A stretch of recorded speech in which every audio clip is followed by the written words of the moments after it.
شروع اللہ کا نام لے کر جو بڑا مہربان نہایت رحم کرنے والا ہے۔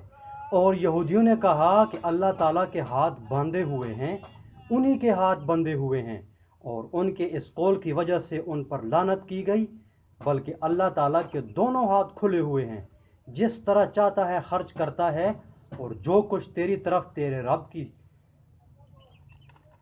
جانب سے اتارا جاتا ہے وہ ان میں سے اکثر کو تو سرکشی اور کفر میں اور بڑھا دیتا ہے، اور ہم نے ان میں آپس میں ہی قیامت تک کے لیے عداوت اور بغض ڈال دیا ہے۔ وہ جب کبھی لڑائی کی آگ کو بھڑکانا چاہتے ہیں تو اللہ تعالیٰ اسے بجھا دیتا ہے۔ یہ ملک بھر میں شر و فساد مچاتے پھرتے ہیں، اور اللہ تعالیٰ فسادیوں سے محبت نہیں کرتا۔ اور اگر یہ اہل کتاب ایمان لاتے اور تقوی اختیار کرتے تو ہم ان کی تمام برائیاں معاف فرما دیتے اور انہیں ضرور راحت و آرام کی جنتوں میں لے جاتے۔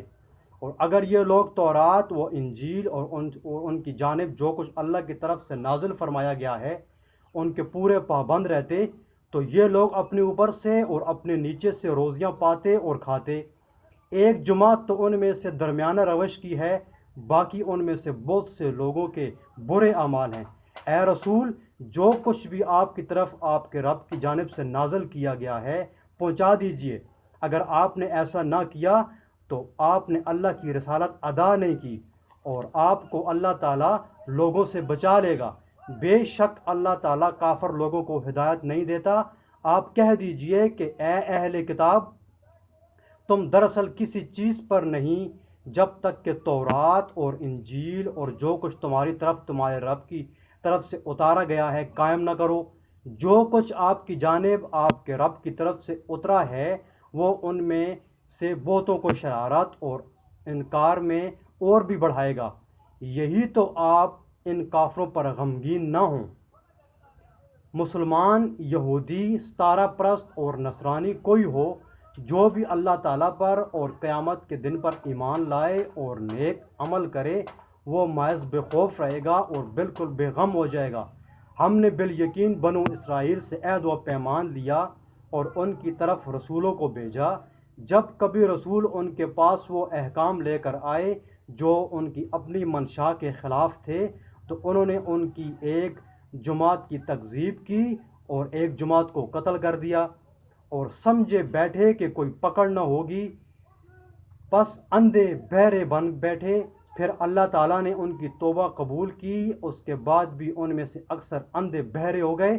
اللہ تعالیٰ ان کے اعمال کو بخوبی دیکھنے والا ہے۔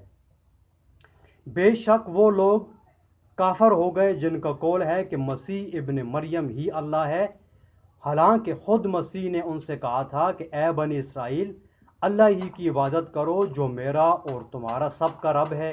یقین مانو جو شخص اللہ کے ساتھ شریک کرتا ہے اللہ تعالیٰ نے اس پر جنت حرام کر دی، اس کا ٹھکانہ جہنم ہی ہے، اور گناہگاروں کی مدد کرنے والا کوئی نہیں ہوگا۔ وہ لوگ بھی قطعاً کافر ہو گئے جنہوں نے کہا اللہ تین میں کا تیسرا ہے۔ دراصل سوا اللہ تعالیٰ کی کوئی معبود نہیں۔ اگر یہ لوگ اپنے اس قول سے باز نہ رہے تو ان میں سے جو کفر پر رہیں گے انہیں المناک عذاب ضرور پہنچے گا۔ یہ لوگ کیوں اللہ تعالیٰ کی طرف نہیں جھکتے اور کیوں استغفار نہیں کرتے؟ اللہ تعالیٰ تو بہت ہی بڑی بخشش والا اور بڑا ہی مہربان ہے۔ مسیح ابن مریم سوا پیغمبر ہونے کے اور کچھ بھی نہیں، اس سے پہلے بھی بہت سے پیغمبر ہو چکے۔ ان کی والدہ ایک راست باز عورت تھیں، دونوں ماں بیٹے کھانا کھایا کرتے تھے۔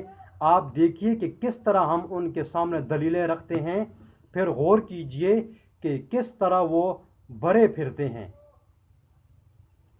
آپ کہہ دیجئے کہ کیا تم اللہ کے سوا ان کی عبادت کرتے ہو جو نہ تمہارے کسی نقصان کے مالک ہیں نہ کسی نفع کے؟ اللہ ہی خوب سننے اور پوری طرح جاننے والا ہے۔ کہہ دیجئے اے اہل کتاب، اپنے دین میں ناحق غلو اور زیادتی نہ کرو، اور ان لوگوں کی نفسانی خواہشوں کی پیروی نہ کرو جو پہلے سے بہک چکے ہیں اور بہتوں کو بہکا بھی چکے ہیں اور سیدھی راہ سے ہٹ گئے ہیں۔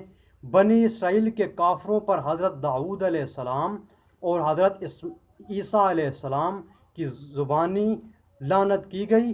اس وجہ سے کہ وہ نافرمانیاں کرتے تھے اور حد سے آگے بڑھ جاتے تھے، آپس میں ایک دوسرے کو برے کاموں سے جو وہ کرتے تھے روکتے نہ تھے، اور جو کچھ بھی یہ کرتے تھے یقیناً بہت برا تھا۔